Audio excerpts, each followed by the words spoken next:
Hello, everyone, and welcome back down here to the Gamer's Den with me, your host, Jordan, your master of lore and storytelling extraordinaire. We are continuing on with the Player's Guide, taking a look at building an optimized Fists of Fury damage-dealing monk.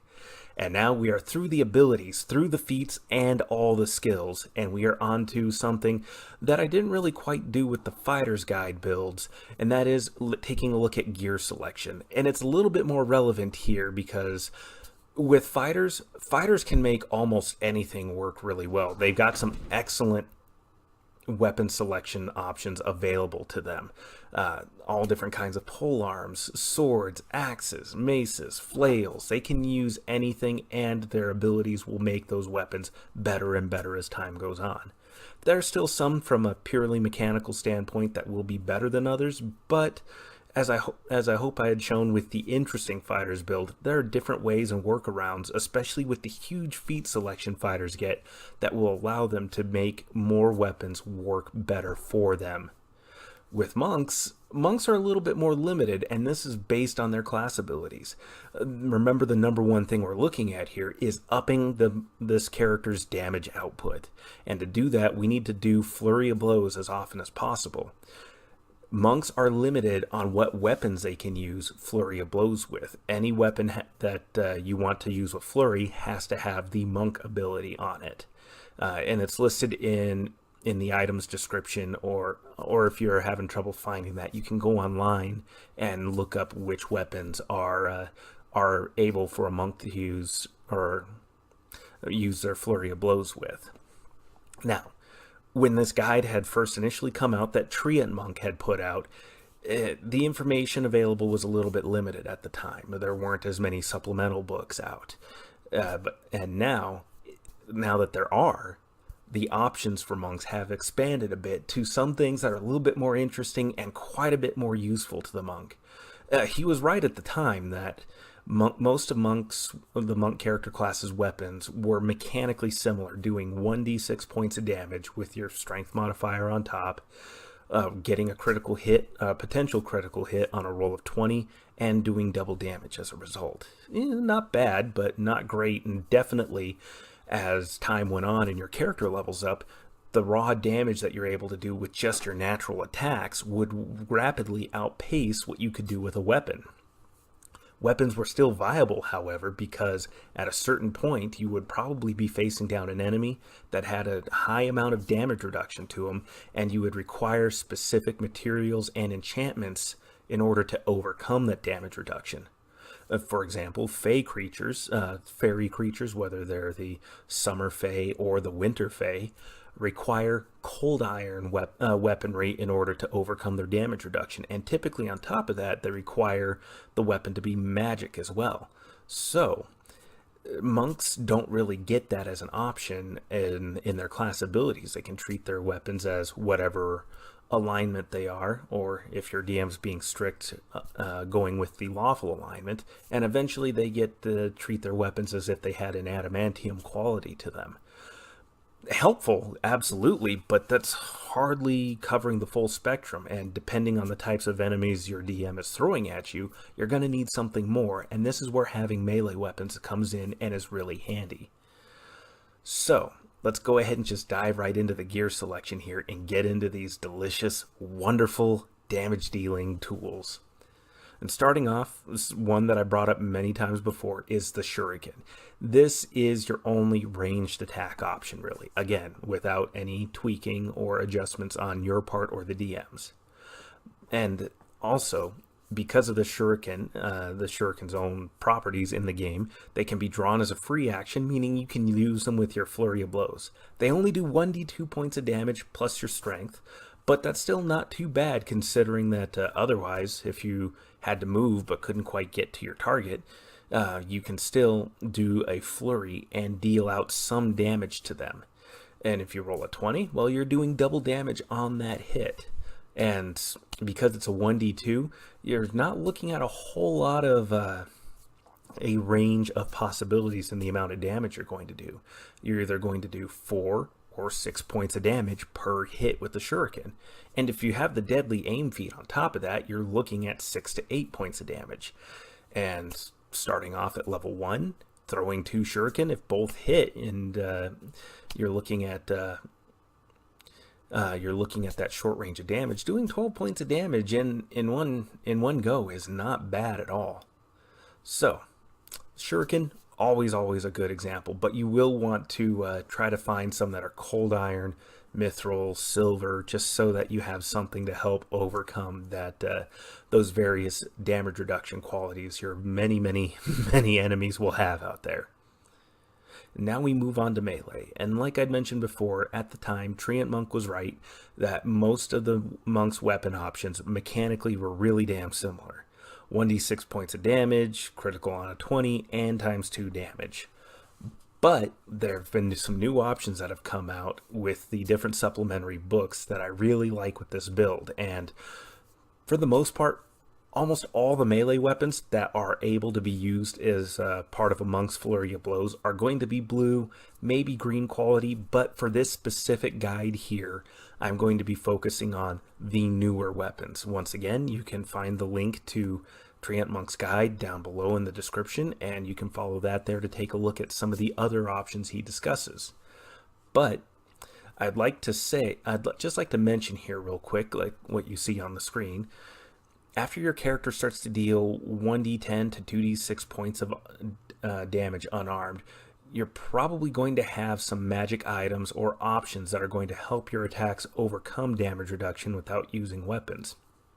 I can't guarantee this because this depends on what your DM makes available to you, what they allow or don't allow, but you should start being able to get enough money for your character in order to purchase, or if you're lucky enough, find over the course of your adventures gear that will help you with this. So your melee weapons may not be as relevant, but again, just given the sheer diversity of enemies out there and the different challenges that you may face, it's still handy to try to keep your bases covered by having some different weapons with different enchantments and made out of different materials.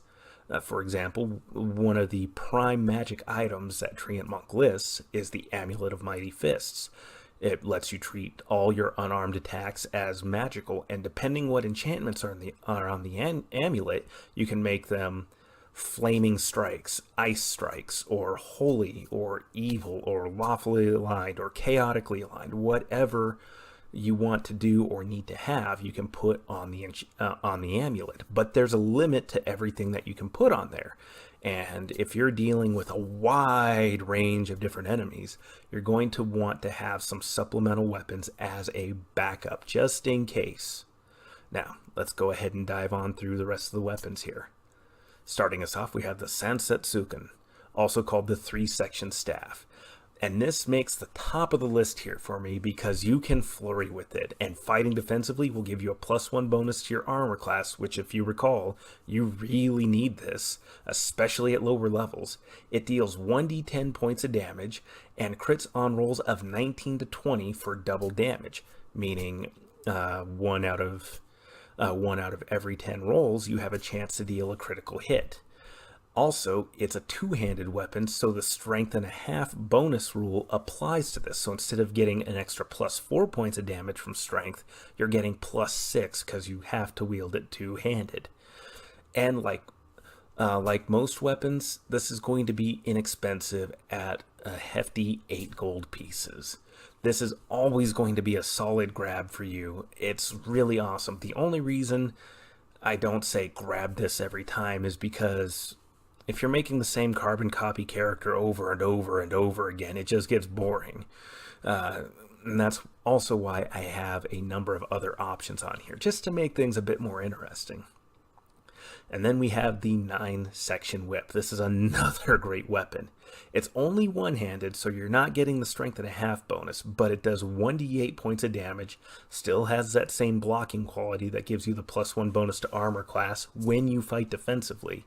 You can flurry with it, and it gives you a +2 bonus on trip attempts, which, if you'll recall, I recommended as a solid option for the monk character class.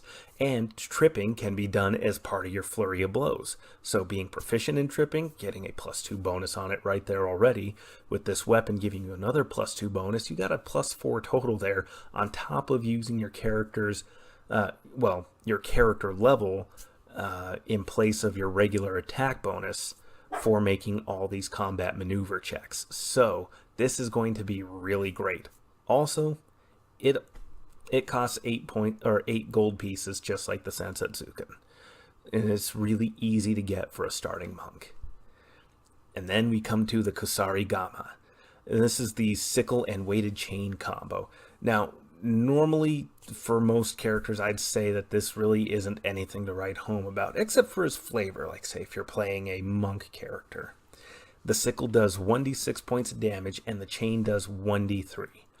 Now, and with all your relevant bonuses on top of it from power attack and your strength and the like.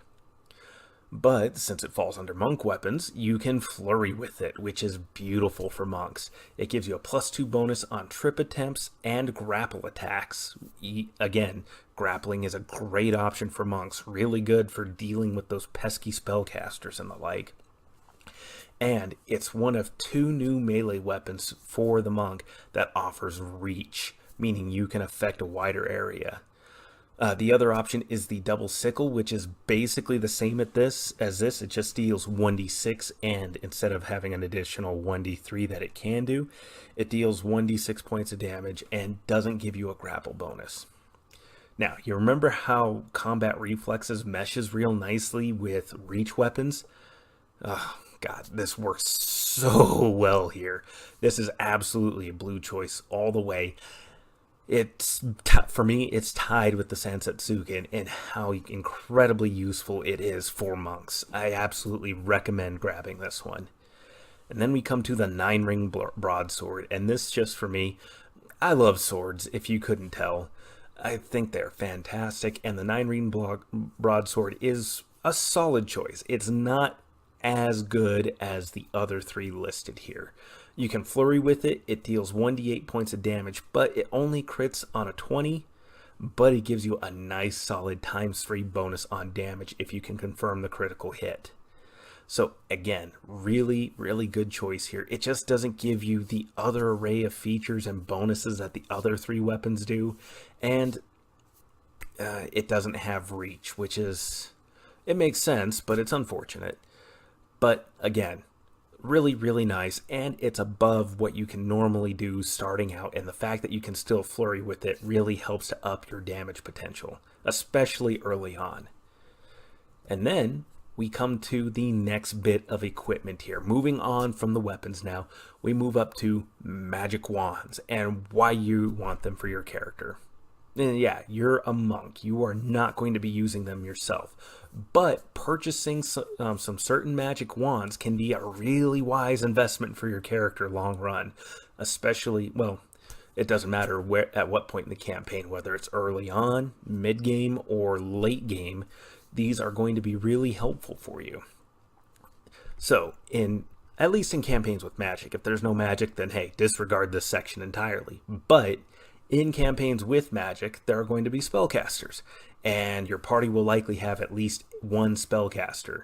The selection you make for wands kind of depends on what spellcasters are in your group, because you have mages and sorcerers, druids, or rogues with the use magic device skill. But this will help. Buying wands will help free up their resources because they're limited on how many spells it can cast per day. They're going to be purchasing their own wands and staves to supplement their spellcasting ability. So chipping in and buying a couple that are meant to be used on you, or even if they're used on other party members, you are still making it so all the burden isn't on the spellcasters entirely. And these are the recommendations here. Mage armor is the first one, and this one I agree with Treant Monk. I can't argue with it. Mechanically, this is really great. It's a cheap wand. A single casting will get you +4 to your armor class, and it's going to last for an hour, easily through several combat encounters, depending on what the situation may be.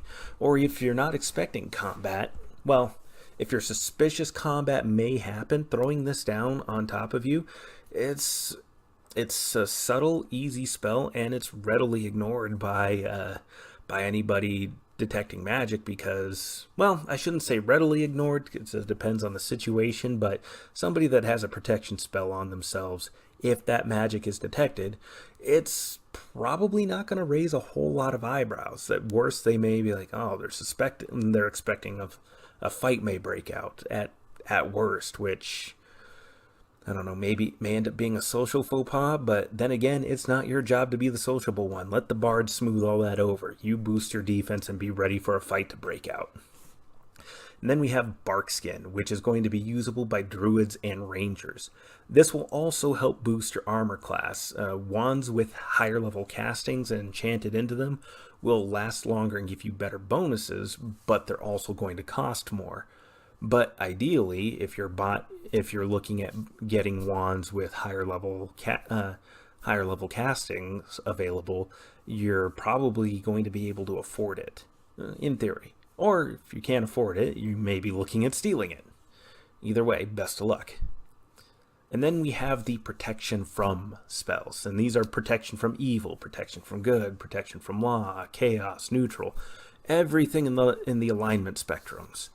Now, Treant Monk lists evil specifically, but really the alignment of enemies and, of course, your character yourself depends on this campaign and the DM and what exactly you want to do. The cost doesn't change from alignment to alignment, so once you figure out what the most common alignment is you're going to be going up against, buy a portable protection casting wand against it. So, and maybe even get a couple of them if you're facing a range of opponents. It never hurts to be prepared. And yeah, pick these up. These are handy. And then we have the Enlarge Person Wand. It only lasts 1 minute per casting, but it will increase your size from medium to large, which increases your strength and therefore your damage, and it gives you a wider physical reach that will let you, well, just dominate and affect a wider area, and again, make that combat reflexes feat even more valuable for you. And then we have Magic Weapon or Magic Fang. Really is going to depend more on if you're focusing on unarmed or armed combat. Ideally, you'll be doing a little bit of both, as the situation demands. But this is going to let you treat your weapons or fists as magic weapons at a +1 bonus, which will help you hit a little bit more often, deal a little bit more damage, and overcome some of those initial damage reductions you may be facing from enemies a little bit earlier on in the campaigns. So really, really handy to have and really a solid get. But the most important one, I would say, is still Mage Armor, and then follow up with Magic Fang or Magic Weapon. And from there, just depends on what your preference is or what exactly the situation at hand is. But that's just the start of this here. We have more equipment to take a look at for later on. We'll be doing another episode, a part 2 for this point in the series. And from there, after that, we'll be taking a look at some of the specific mechanics regarding monks and their abilities and comparing and contrasting them with the previous fighter builds and trying to weigh the pros and cons of why you should play a fighter versus why you should play a monk. And, well, I think it's just going to be a lot of fun. But for now, I have been your host, Jordan, your master of lore and storyteller extraordinaire. Thank you all for your time. You folks have yourselves a good night.